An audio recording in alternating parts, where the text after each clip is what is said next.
За 12% е зголемена бројката на заразени во возрастната група од 10 до 19 години во споредба со претходната недела. Ова го покажуваат последните податоци од извештајот на Институтот за јавно здравје.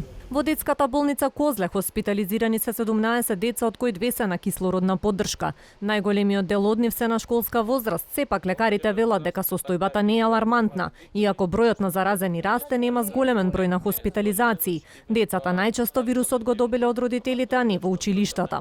Лекарите очекуваат скринингот во училиштата да покаже каква е состојбата со вирусот помеѓу учениците и да се откријат евентуални асимптоматски носители на вирусот, бидејќи децата најчесто немаат симптоми.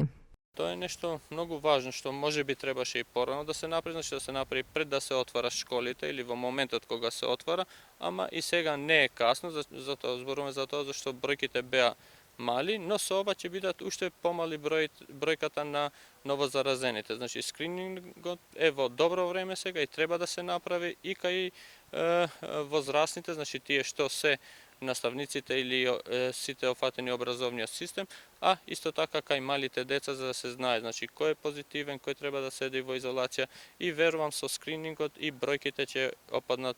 Од Министерството за здравство вела дека се уште се подготвува методологијата на скринингот, односно кога, како и кои ученици ќе се тестираат.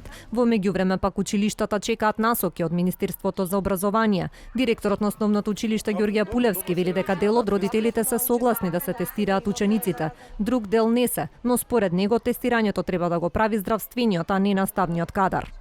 Како би одело, нели, кој би ги тестирал учениците? Едноставно за сега немаме ништо официјално. Се она што го имаме слушнато е преку вас медиумите дека ќе има скрининг, меѓутоа за жал не можам да ви кажам ништо повеќе, затоа што немаме и нешто директно како информација до нас училиштата добиено. Според првичните проценки, за да се направи скринингот ќе бидат потребни од 40 до 50 илјади тестови, а опфатени ќе бидат учениците и во основните и во средните училишта. Она што досега се знае дека скринингот кај учениците ќе се врши со брзи антигенски тестови. Целта на ваквото тестирање според здравствените власти е да се добие јасна слика каква е ковид состојбата во училиштата, со цел да се знае како понатаму да се менаџира образовниот систем.